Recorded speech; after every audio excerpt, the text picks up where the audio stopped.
Finally got that haircut, and now we're on to part 2 of Game of Thrones History and Lore Season 6. And we're going to start with House Tarly, narrated by Randall Tarly. He proudly describes his house's past and what's been necessary to protect its future. If he takes another shit on Sam, I'm going to be really pissed. Let's check it out. Most houses take wild beasts for their sigils. What is their Calling sigil? themselves bears, lions, or stags. I forgot. Cloth banner Wheat, right? No? No. That isn't Is the it somewhere way else? of House Tarly. I forget. Our sigil is the huntsman pulling his bow. Huh. And it isn't some idle. Is there someone with wheat? Am I imagining that? As soon as a son of House Tarly can hold a spoon, he gets a bow.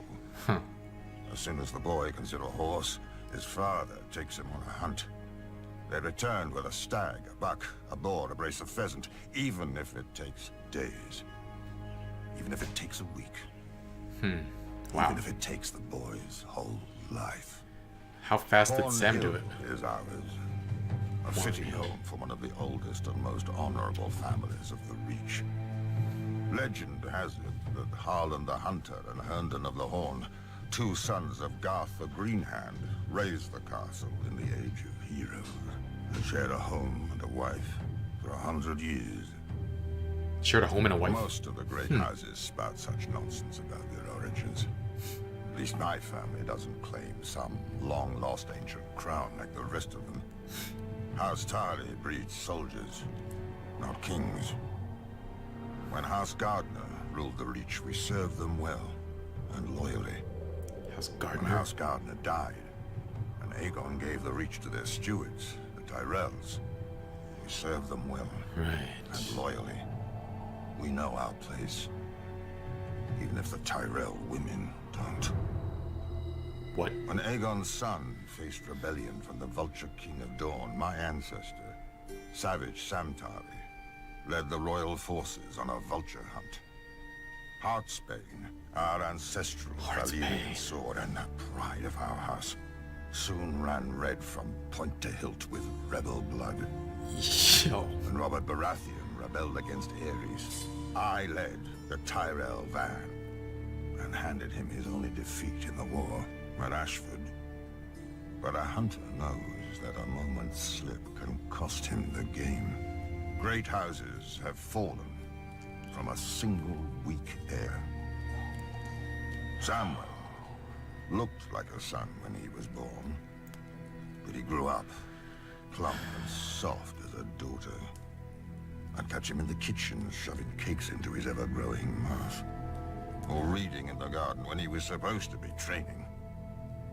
I brought masters at arms from all over Westeros to make a man of him. He slept in chainmail, bathed in bull's blood, was dressed in My his God. mother's clothes and paraded through the castle to shame him into valor. What? He grew fatter, and more craven.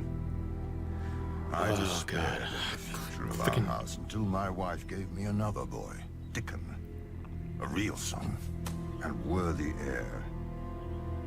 Or he would have been, if Sam wasn't squatting in his way. One morning I had Sam brought into the woods outside the castle. You I tried to kill told him? him he'd given me no cause to disown him, but Oh. Heartsbane should go to a man strong enough to wield her. And Sam wasn't worthy to touch her hilt. Either he would take the black and renounce all claim to his brother's sword and title, or I would hunt him down like the pig he was. Of course, faced with danger and exertion, he chose the coward's path and waddled north to the wall. Some may call me cruel for what I did, but I don't care. I am responsible for House Tarly, as my father was before me and his father before him. I hope he goes down. If This the hunter guy. returns with empty hands, his family starves. If the warrior carries an empty scabbard, his home burns. House Tarly has stood for thousands of years. It will not fall on my watch. No matter how many tears my family sheds. The Doom took Valyria What? in minutes. Whoa. it just jumped over into the next thing right away. All right, let's pause for a bit. I gotta look it up. Wheat sigil. I remember there being a wheat sigil. I don't remember. Am I making that up? House Selmy. Oh, okay. Yeah, there we go. House Selmy. Barristan Selmy. Totally forgot. Okay. And I guess I never knew House Tarly's sigil because Huntsman doesn't sound familiar at all. Don't know what this next section is, but yeah, Randyll Tarly just pisses me off. Yeah. Let's see what the next section is about. I heard Doom of Valyria. Sheds. The Doom took Valyria in minutes. This is but Jorah. The rest of Essos wasn't Right. so lucky. Out of the east swarmed the Dothraki, Yeah. and there were no dragons to push them back. The Dothraki tide slammed first into the Sarnori, who called themselves the Tall Men, and whose ancient kingdom dominated the grasslands of Essos. The Tall Men at first scorned the Horse Lords as uncivilized barbarians, which they were. But Khal Mengo had united all of them into one Khalasar with one aim: to trample the world beneath their hooves and take other peoples as their herd. One by one, the cities of the Tall Men were overwhelmed. Still, they wouldn't unite against the Dothraki. Many didn't believe the tales of the rare survivors. No army could move so fast or strike so quickly. They didn't know that the Dothraki live in the saddle and have such command over their horses that they seem to have 4 legs, not 2. Where most archers fire from foot, the Dothraki fire from horseback. Charging or retreating, it makes no matter. It doesn't seem like Bran's Just as path deadly. anymore. We were hoping But kind the of. Dothraki prefer He was hoping close kind of. combat, howling for blood as they ride down their enemies with their araks, and there were Araks. so many of them. When Khal Mengo's forgetting son, that. Khal Moro, The laid name of waste to Araks. the waterfall city of Sathar, renaming it the Place of Wailing Children, the Tall Men finally realized their peril. Led by a High King, they assembled a great army to break the Khals once and for all, and met the Dothraki on what would ever after be known as the Field of Crows. The 4 Field of Khals Crows. commanded almost 80,000 horsemen between them. The Tall Men had 100,000 foot soldiers, 10,000 armored riders, 10,000 light horsemen, and 6,000 scythed chariots. As Yikes. battle was joined, the earth-shattering advance of the Tall Men's chariots smashed through the center of the Dothraki horde, the spinning blades on their wheels slicing through the legs of the Dothraki horses. When one Khal went down before them, cut to pieces and trampled, his Khalasar broke and fled. The chariots thundered after the fleeing horsemen, and the High King and his armored riders plunged in after them, followed by their foot soldiers waving their spears and screaming in victory. But it was a trap. The Dothraki were not fleeing, as the Tall Men realized when the Horse Lords suddenly turned their horses and unleashed a storm of arrows. 2 more Khalasars swept down on the Tall Men's flanks, but another attacked them from the rear, cutting off their retreat. Completely encircled, the High King and his mighty hosts were destroyed. The Tall They've got Men some had strategy, stood for too. thousands of years. Now the crows feasted on their corpses, as the Yummy. Dothraki squabbled over their valuables. The common wisdom is that the Dothraki tide finally broke upon the spears of the Unsullied at Quohor, saving Essos from the Horse Lords. In truth, the days when the Dothraki could threaten the entire world had already passed. The great Khalasar forged by Khal Mengo had splintered into a dozen hordes after the death of the last great Khal, and the riders had resumed their petty feuds. The grasslands of Essos are now called the Dothraki Sea, but no more nations drown in it. Still, the Dothraki priestesses, the Dosh Khaleen, prophesied that one day the Dothraki will gather at Vaes Dothrak, their holy capital, and unite once more under the greatest Khal of them all, the stallion who mounts the world. Daenerys Lead Targaryen. their people to the ends It's of the earth Daenerys Targaryen. and grind all nations to dust beneath them. I knew a Khaleesi who the priestesses said would give birth to this stallion. Jeez. No She's doubt the the Dosh stallion. Khaleen had made the same prophecy before and will again. World conquest is an alluring dream, but few who dream it ever wake to its reality. Yet could the Dothraki, united behind one great leader, conquer the world? When I first came to Essos, I laughed at the idea. But now, most armies are either sellswords, paid to fight, who often refuse to die, or peasants called up from the fields and hovels. How long would those armies stand against the charge of 100,000 screamers howling for blood? 100,000. How well would boiled leather jerkins and mailed shirts protect them when the arrows fall like rain? Oh, that is exciting. Yeah, wow. I don't know I don't think we learned that much, but it was just interesting to hear the prophecy again, the Dosh Khaleen. Yeah, it was cool. Histories and lore. The great tourney at Harrenhal. Mira retells her father's experience of the tourney at Harrenhal, the slate of events which launched Robert's Rebellion. I definitely don't know this story. I only know Howland Reed taking out Arthur Dane from behind. And somebody commented, I don't remember who it could have been. I'm not going to say who it might have been because I don't want to give wrong credit, but somebody mentioned that Ned lied about how Arthur Dane died because he didn't want to sully Howland Reed's honor by killing Arthur Dane from the back, which makes a lot more sense than any other explanation that I heard or thought of. So that's probably it. But we get to find out a little bit more about him, I guess. At the tourney at Harrenhal. Is that the one where Rhaegar gave the crown of whatever? Crown of... I don't remember what it's called. Crown of something to Lyanna? We'll check it out. We'll see. Do I have enough water? I do not. This is not even a sip. Years ago, in the height of summer, my father told my brother and me a story. He only told it once, and he refused to speak of it ever again. When he was a young man, in the year of the false spring, a great southern lord held the largest tourney Westeros had ever seen, in the largest castle Westeros had ever seen.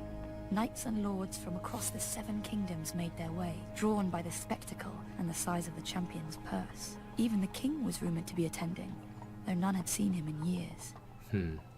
Ours is a small house, and my father had come only to be part of the magnificence, whose like he'd never see again. One afternoon, he was walking across the field, enjoying the warm spring day, when he was set upon by 3 squires. None were older than 15, yet all were bigger than him. This was their world, as they saw it, and he had no right to be there. They snatched away his spear and knocked him to the ground, cursing him for a frog-eater. Every time he tried to rise, they shoved him down and kicked him when he curled up on the ground. Bullies. But then they heard a shout. That's my father's man you're kicking, howled the she-wolf. The Lyanna she-wolf. Stark, the young daughter of Lord Rickard Stark, Warden of the North. Yeah, and you my saw father's the liege wow. lord. You saw the Lyanna wolf laid into in the squires background. with a turning sword, scattering them all. My father was bruised and bloodied, so she took him back to her tent to clean his cuts and bind them up with linen. There, he met her brothers, Wild Brandon, who led them, the quiet Eddard, and Benjen, who was the youngest of the 4. That evening, there was to be a feast in Harrenhal to mark the opening of the tourney. And Lyanna insisted that my father attend, as he was of high birth with as much a right to a place on the bench as any other man. She was not easy to refuse, this wolf maid, so my father borrowed suitable clothes from Benjen and went up to the great castle. Under Harren's great roof, my father ate and drank with his fellow Northmen. A black brother beseeched the knights to join the Night's Watch, to snickers and smiles. Prince Rhaegar sang a song so sad that it brought tears to Lyanna's eyes. But when Benjen teased her for it, she poured wine over his head. Lord Baratheon drank down a night of scalding kisses in a wine cup war. My father remembered a beautiful woman with purple eyes, who danced with Sir Barristan Selmy and several others. Purple eyes? As the end of the evening approached, who is Brandon this? Stark asked her for one more dance on his shy brother's behalf.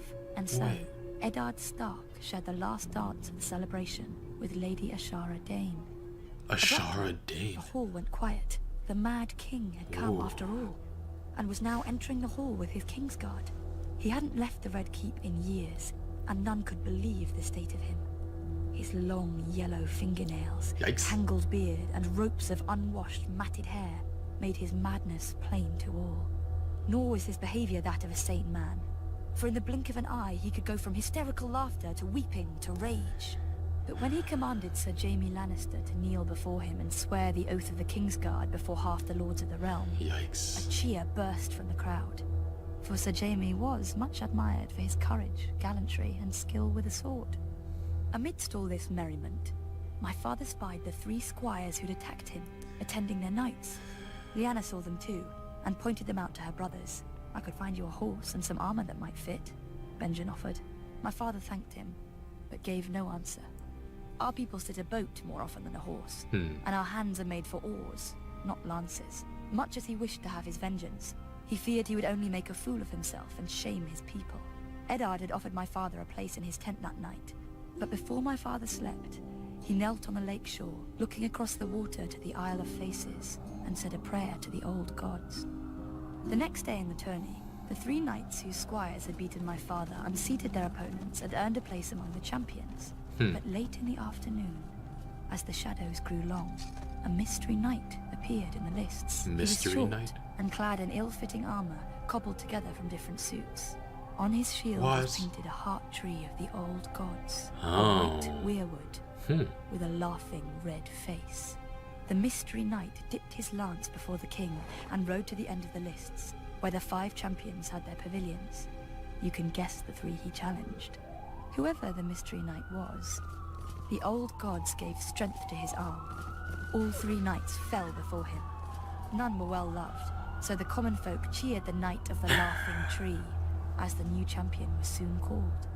When his fallen foes sought to ransom their horses and armor, the Knight of the Laughing Tree's voice boomed through his helm and told them, "Teach your squires honor. That shall be ransom enough." Once the defeated knights chastised their squires sharply, their horses and armor were returned. And so, my father's prayer was answered. The king was furious. In his madness, he suspected a traitor in his midst. Perhaps even the newly made Sir Jaime Lannister, whom he had already sent back to the Red Keep. That night, the king asked Lord Robert Baratheon to take to the lists and unmask the Mystery Knight, declaring him no friend of his. But the next morning, when the heralds blew their trumpets and the king took his seat, the Knight of the Laughing Tree had vanished. All they ever found was his painted shield, hanging abandoned in a tree. What? My father's tale ended. No, I need to know who this He never is. spoke more of Harrenhal, though he must have seen Prince Rhaegar's victory. Some whispered that Prince Rhaegar himself had arranged the entire tourney in secret, as a way to gather the great lords and address his father's apparent madness. They said he was short, Perhaps though. Is even Rhaegar short? remove him from the Iron Throne. But when I asked my father about this, he only shrugged sadly. What Rhaegar intended, none can say. But all know what he did. All know what he did. Okay, so is that not the same? I thought it might be the same one where Rhaegar gave the crown to Lyanna, but I guess it's not. Otherwise, there would have been some connection. But was she saying that that Rhaegar took down those 3 knights? Did he know? Did he see what was happening? Okay, that's interesting. Yeah, she said Rhaegar, like everybody knows what he did. So, I like that. Aerys was also the one. Also, Aerys also made Jaime Kingsguard that time too. Very interesting. Yeah, let's continue. I want to find out more. One more, I think. Brotherhood Without Banners. Thoros of Mirror tells the origin of the Brotherhood Without Banners, a band of soldiers who became outlaws under the new king. I gotta read aloud pretty quickly. King Robert still lived, and Lord Eddard Stark had just survived an ambush by Jaime Lannister in King's Landing. We were the king's men, charged by the king's hand to bring the king's justice to the false knight, Gregor Clegane, who was raping and murdering the king's subjects in the Riverlands. I know where. Okay, now we know what we're talking about. I cared more about the king's cellars, but I joined Lord Beric for the adventure. And maybe a grateful milkmaid or two. Ser Gregor isn't called the Mountain because of his subtlety, yet he took us by surprise at the Mummer's Ford. He'd hidden his men on both banks, and as we crossed, he fell upon us from the front and rear. Yikes. I saw a single blow from his sword take a man's arm off and kill the horse beneath him. Many of us, though, were simply ridden down and drowned. The survivors spotted my damn red cloak and rallied around me, and we cut our way free. 100 men we'd been that morning. By dark, only 40 were left, and Lord Beric looked to make us 39 before morning. Oh. I drew a foot of lance from his chest and poured boiling wine into the hole it left. But I knew there was no hope. When his light failed, I shut his eyes, placed my hands on his cold chest, and mumbled a half-remembered blessing over his body. Because he was my commander and my friend. And I didn't know what else to do. Then His I eyes felt his heart opened. thud beneath his breast. His body shuddered as the fire of life rekindled inside it. I used to joke that I became a red priest because the robes hid the wine stains, but the wine itself hid an unbelieving heart. When Beric's eyes opened, so did mine.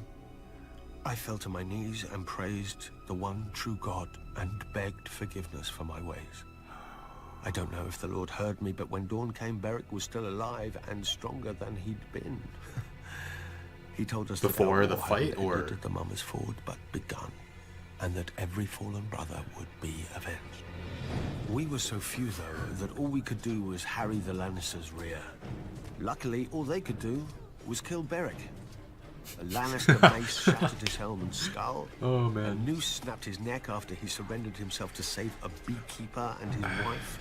The mountain's dirt pierced his eye through his visor.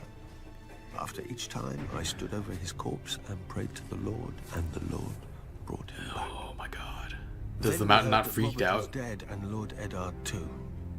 We'd been sent by the king's hand to deal with outlaws, but now we were the outlaws, and Lord Tywin was the hand of the king. Some wanted to yield, but Beric wouldn't hear of it. We were still king's men, he said, and these were the king's people the lions were savaging.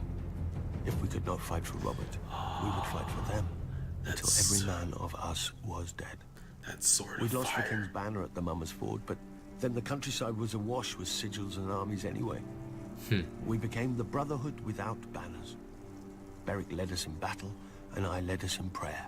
And the Lord of Light led us in everything.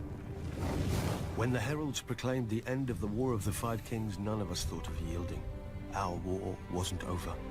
The generals had gone home, but the soldiers stayed. Either they had no homes to return to, or they'd gotten a taste for other peoples. The Brotherhood was the people's only defense. We became the brothers of murdered siblings, husbands of murdered wives, and fathers of murdered children. Led by a murdered man. Once we sought to bring the king's justice to the realm. Now we bring the Lord's. Or at least we try. Wow, that's The intense. North is Ah, stop. Why does it keep going? All right. That was really cool. Yeah, so we get some more background about what happened with Beric Dondarrion between when Ned gave him the order to take down the mountain. Is that what he told him to do? And big difference. We find out what happened between then and us seeing Beric Dondarrion again when he captures Arya. That was a couple seasons ago. I'm surprised we didn't hear this history and lore part like that season. But that was a pretty short one. I'm gonna do the next one next time though. We still have 2 more parts and hopefully be about 20 minutes each. And yeah, thanks for watching. I'm excited to. I can't wait to get into season 7 though. Really excited. All right, thanks for watching. Bye, friends.